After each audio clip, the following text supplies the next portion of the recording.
Michael, thanks for sitting down with me. You have been elected as the new president of Euroseeds. Congratulations. Thank you very much.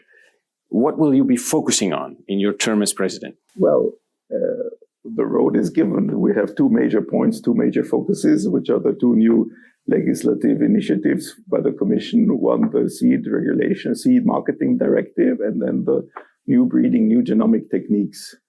How will they develop? These are the points.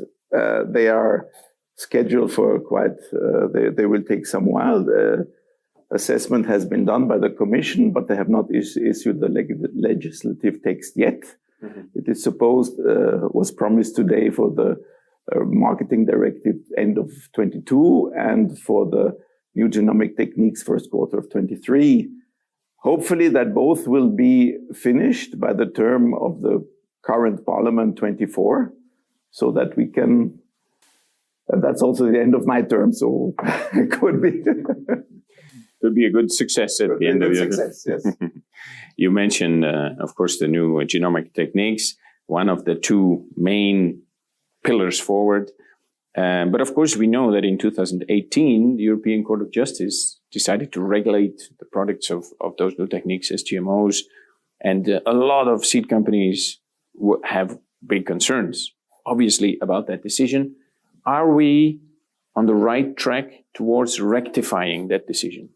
Well, we have, let's say, moved a bit, because the European Court of Justice adhered strictly to the wording, which puts the new genomic techniques as GMOs. But this law was issued in 2001, and it does not fit for the modern techniques. This is what we as Euroseeds always said. And the Commission has now also issued a paper that it has to be changed. We have very positive signals. Last week, there was a video conference, the Transatlantic Dialogue on Sustainable Agriculture for Food Production. And both Director Agri, John Clark, and a member of the Parliament, Veronika Vrečanová, Czech Republic, said we need innovation. So they have to define what is innovation. It is a way to in the right step. And yesterday in our presentation here, Ms. Irene Sacristan also said we need innovation, and she really named targeted mutagenesis and cisgenesis as these two ways of breeding which have to be exempt from the GMO regulation. So this is a way in the correct direction as we see it, but we have to see the wording of the law. We have to wait for that, and that is proposed for first quarter of 23. Yeah, that's a lot of heavy work ahead of you as Euroseeds president. Well, it's more work for the lawyers than for the president, but yes.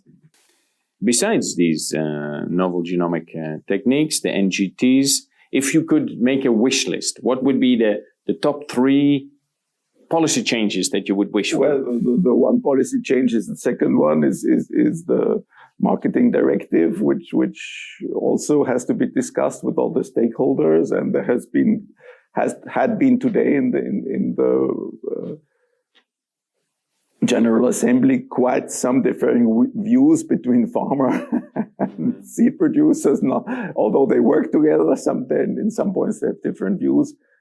So work has to be done on this sector, and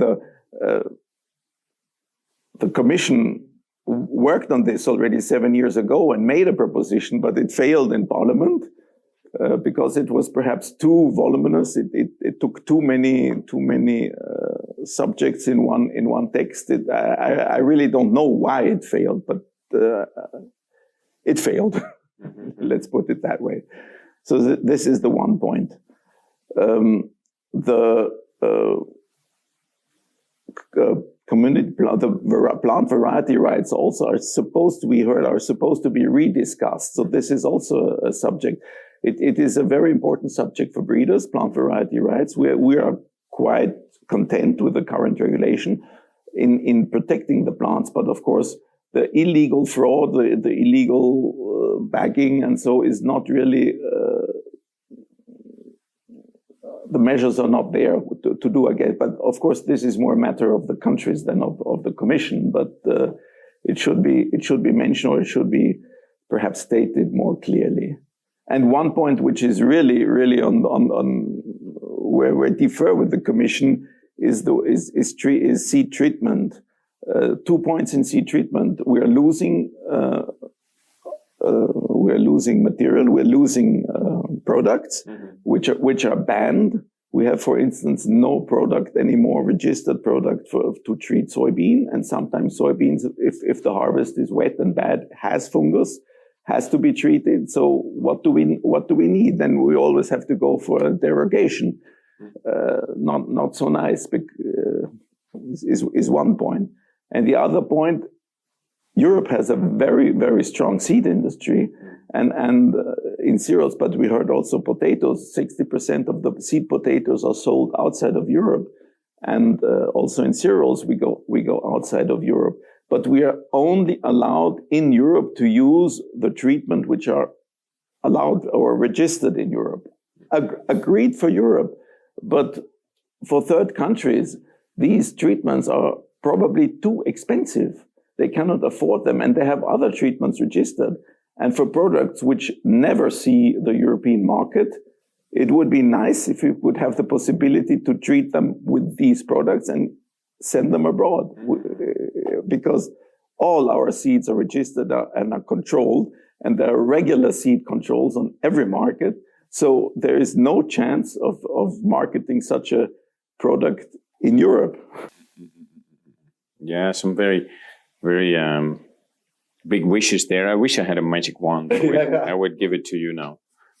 You've been coming to Euroseeds for many, many years. Yes. for decades. Decades. And you're now becoming the president. Yes. What is for you the most interesting part of working with Euroseeds? It is a family. I'm from a small family-owned company. We breed cereals. We also breed since a few years soybeans. And we have, but the market is big. Not only Europe. We're over Europe. We are a small country, but we sell from Canada to some STAN countries.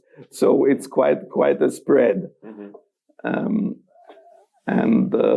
You meet people, you have agreeable relations. It's the family feeling is. It's a family feeling in this. It's a very small branch which is the reason why law regulators don't take so much notice of us. There are so few. Could be. But we're at the beginning. We're at the beginning of the food production. Absolutely. Feed is the basis of life. Clearly. You mentioned your own company. You're managing director of Probstdorfer Saatzucht, yes, a cereal breeding company in Austria. Yes. And cereal seed producing, soy is producing maize, all producing maize, soybean, peas, cereals. Mm-hmm. Yes. And we're shareholder of a breeding now. Yeah. We have joined the breeding with another company. Yeah, fantastic. And I know that you're also producing for the organic sector. Yes. Are we going in the right direction in Europe regarding organics? The Commission wants it with the Green Deal, but it has set a target 25% by 2030, which is very, very ambitious. Mm-hmm. In Austria, we're on the good way. In Austria, we're now nearly 20% overall organic. Okay. In wheat, we're about 13%. In smaller cultivars like rye or spelt wheat, we are way over 50%. And in grasses, of course, for the feeding of grass, feeding, they're also mainly organic. So we have quite a high percentage. So for Austria, we will have the 25% in 2030. I don't worry, but the overall European average is 5%, nearly 5%, and it took 40 years to reach these 5%. So to get another 20% in 8 years is a very ambitious task. The forecasts which were predicted where best possibility 16% by 2030. Between 12 and 16% are the forecasts.